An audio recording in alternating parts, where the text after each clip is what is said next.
On this episode of Sqeeze Bang Blow, it's the story that the magazines are afraid to give you, a brand-to-brand, head-to-head shootout of Edelbrach versus Weiand intake manifolds on not one engine, but two.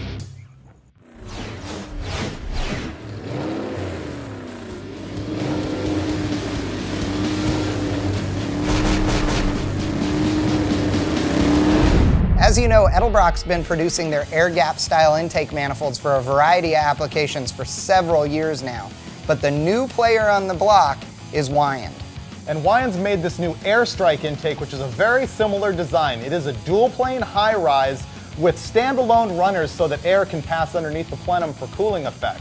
We're going to look on two different engines what the differences are in performance of these two intakes. But first, let's have a look at some of the features of the Edelbrach versus the Weiand manifold.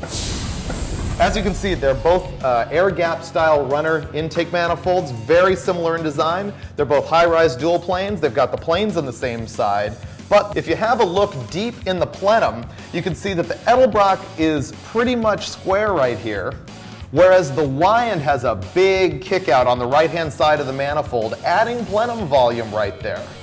Also, have a look up here at the front of these two manifolds. You'll see that they both have provisions for bolt holes for the factory-style alternator brackets, although they are in slightly different positions. I've run across on the Air Gap manifold where you do have to do some grinding in order to get your stock bracket in here. You might not run into that with the Weiand intake manifold, though I would expect you're going to have to mess around with some spacing and grinding on either one of them.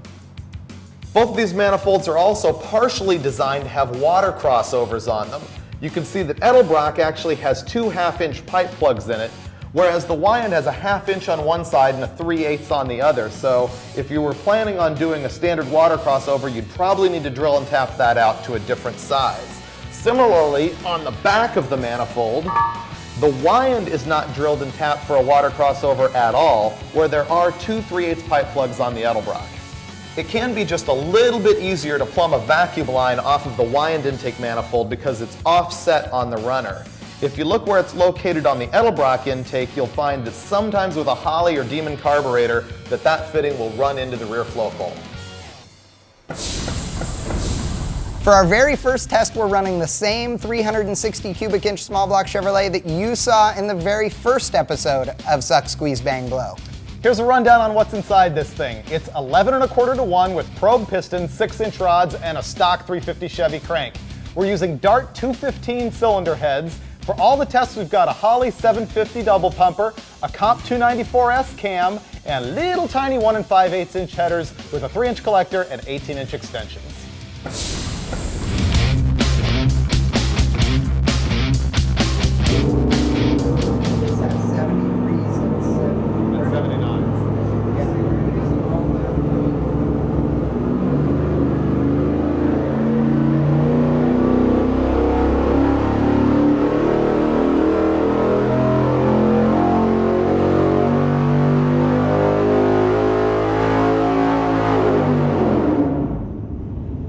Our very first test saw the Weiand Air Strike on top of our little 360 Chevy, and it made 463 horsepower at 6,200 RPM and 432 foot-pounds at 4,500 RPM.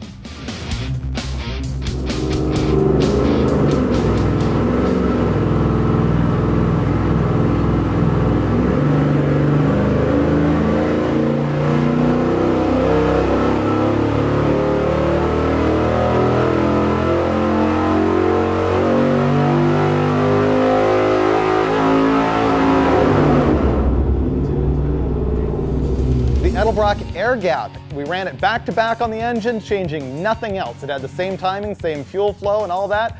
We found that it gave up just a little bit of low-end torque compared to the Weiand Air Strike, but it actually made more peak torque at a higher RPM. We're talking 441 foot-pounds at 4,600 RPM, and it made 465 horsepower at the same RPM, 6,200. So on this engine, I would say if you had a lot of converter and some gear, you're definitely going to want to go with the Edelbrach Air Gap. More of a street car application, less converter, less gear. It's a toss-up. They're really about the same. So those were the results with our 360-inch small block, but we wanted to test it on another platform as well. To look at what it would do in more of a low RPM, milder application, we pulled the HT383 GM crate engine out of my Daily Driver 72 carryall and threw it on the dyno. This thing has a little bitty camshaft. It's like 198 at 50 hydraulic roller. It's 9-to-1 compression and has stock Vortec heads on it.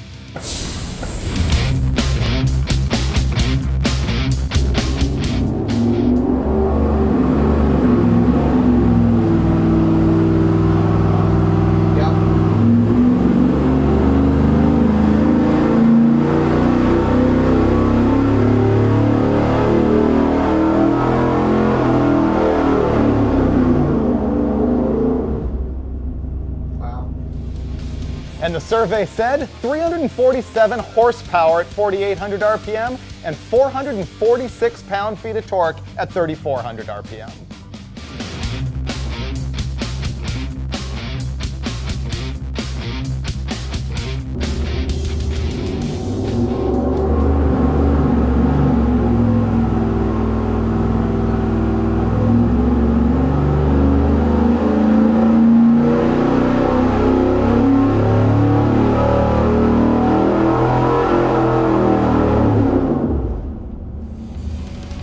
This time, the Air Strike made 344 horsepower at 4,600 RPM and 436 pound-feet of torque at 3,300 RPM. So that's just a couple less horsepower and nearly 10 fewer pound-feet than the Edelbrach intake. And what we saw is that those numbers held throughout the entire curve. The Weiand was just a little tiny bit down as compared to the Edelbrach.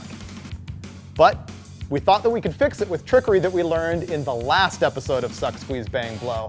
If you saw that, you know that what we did is compared an air gap to a regular Edelbrach Performer intake, and the Performer did not have the center divider in the plenum milled out like the air gap did. And so looking at the Weiand Air Strike, we realized that it also had a solid divider in the plenum. So we chucked it in the mill and we went ahead and cut out an area in the plenum divider so that each side of the engine could share plenum space. And here's what we found out when we ran that test across the dyno.